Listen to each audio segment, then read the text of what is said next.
Recently you've had to come face to face with some individuals who are some of the most outspoken and prejudiced people against the LGBT community on the planet. I was wondering, when you are face to face with that type of prejudice, whether you found it more effective to argue logically and kind of expose the balmy facts that they're using to justify their prejudices, or whether you find it better to appeal to the basic humanity that they should be recognizing in as people, or you find it actually it's almost impossible to convince someone out of their prejudices on a face-to-face meeting.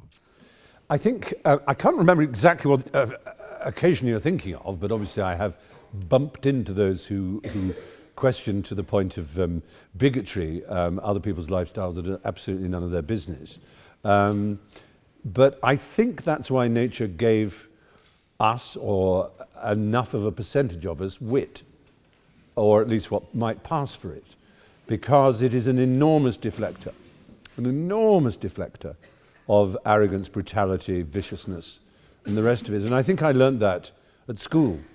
Amongst the many disadvantages, there were some advantages of having been sent away at the age of 7, 200 miles away from home, to a prep school, and then to go on to another boarding school, what they call, confusingly, a public school, which is far from public, of course.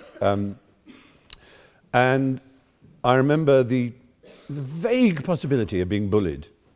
I discovered this brilliant line, which I thought up, and I hugged myself, and I thought, I'm going to try this out, when that wretched Hutchinson, if he comes anywhere near me with a stick or a stone, or starts to give me a half Nelson, twist my arm or something like that. So I did, and fortunately it was in a full quad, the little house quad where people played quad hockey on a bicycle, which is a fabulous game. You should play it in your college. The garden stewards would be thrilled. So what you do is you wait for them to come up to you and start reaching. No, don't touch me, you'll give me an erection. And it's fantastic. Oh, bloody hell! Oh, God, oh, Jesus, like that. So there is a necessity to take, and of course not everybody has the confidence to do that.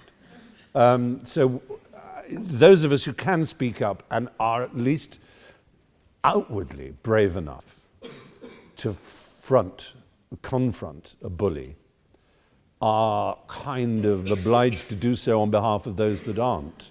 And I think I have some heroes, some of whom have become friends, like dear Serena McKellen, who was here last week, I think. Another is Zach Quinto, who's a wonderful guy. He played Mr. Spock in the Star Trek movies, and he played that horrible monster in Heroes who kept taking other people's powers, which was really mean. And he's an unbelievably great fellow. And I've known him for 5 years or something.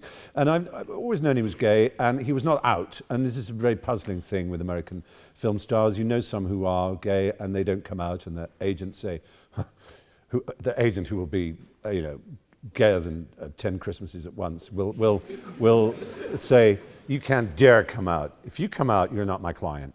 You are dead. You are dead in the water.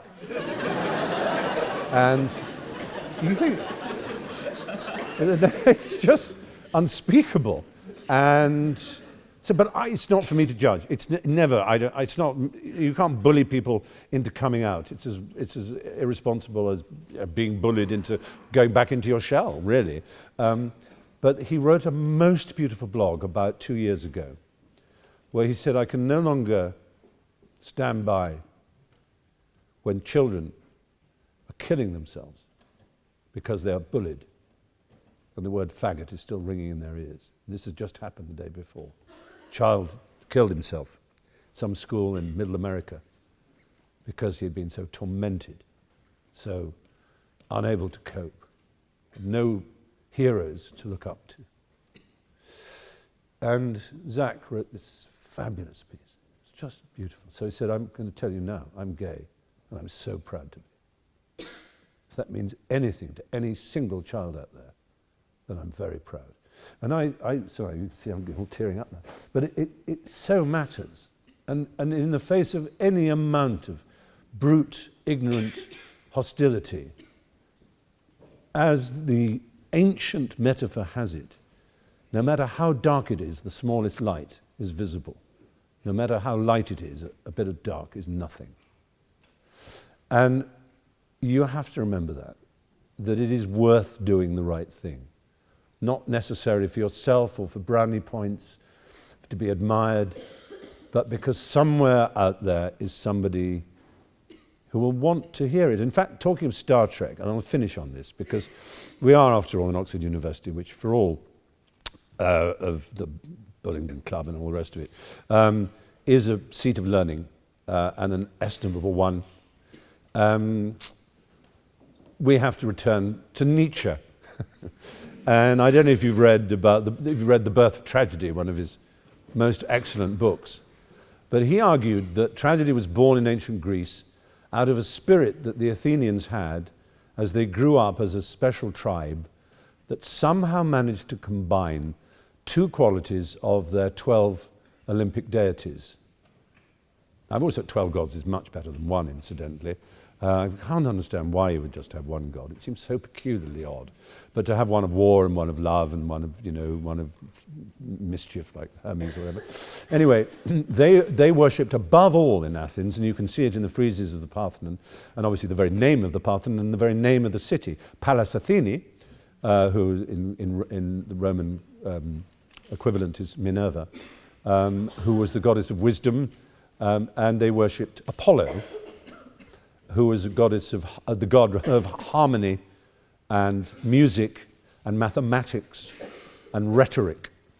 And the other god, who was really, really important to them, whom they sort of made a joke of worshipping, but actually was very serious, was Dionysus, the god of wine and festival and riot, absolute riot.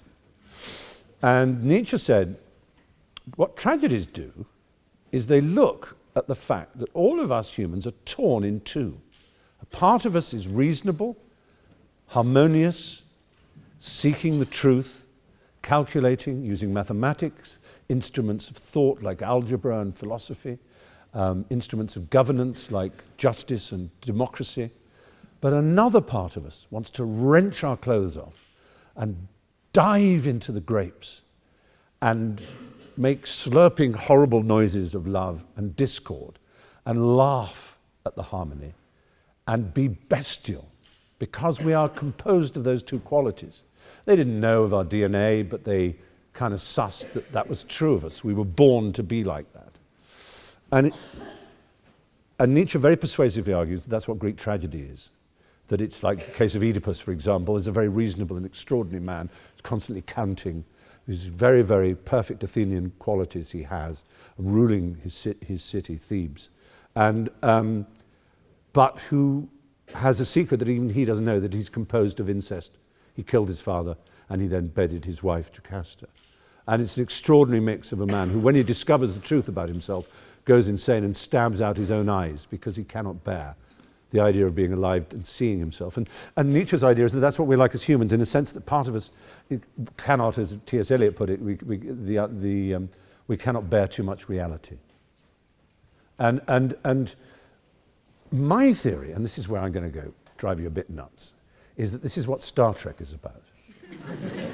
And I have to take you back, and of course you're all too old to remember the original Star Trek series, but it's true of the Next Generation, and it's kind of true of the films as well. And that is that Gene Roddenberry, who created it, gave us these characters, Spock and Bones, who were absolutely opposed. Spock was reason, logic, calculation, science, and an absolute inability to feel. And indeed a sense that feeling was a weakness. And you had Scotty, who was all gut reaction. Why, you green-blooded monster. Sorry, not Scotty, Bones. I mean, you green-blooded monster. And constantly arguing. And in the middle, trying to be a perfect mix of two of them, was Captain Kirk, who wanted the humanity of Bones, but some of the reasoning judgment of Spock. And not only that, the planets they visit are either so perfectly logical that we kill our children when they become 20, once we have harvested their seed, because then we shall have a harmonious existence. And Kirk says, "This is wrong. You cannot live like this. This is quite wrong." Or they go to a planet which is full of Klingons and is just warlike and has no reason at all. And he tries to mediate and force together what is beautiful and logical about us and what is horrific and bestial in us. And each one of us, if we examine ourselves, knows there is an inner beast who is capable of almost anything, in mind at least, and there is an inner monk, an inner harmonious figure, whether you posit them as a Tibetan monk or some sort of beautiful hippie with a flower in their ear, doesn't matter, but it's just all love and peace and reason and sweetness, and we know that sometimes one half gets the best of us. So in that sense, we're all bipolar. So we dedicate this to the lovely head, Mind Your Head charity. We're drawing it together. We're drawing together the threads of the evening. So go forth, be mad, be utterly proud of who you are, whatever you are, and for God's sake, try everything. As Arnold Bax, the composer, said, in this life you try everything once, except incest and country dancing. So I leave you on that note. Thank you.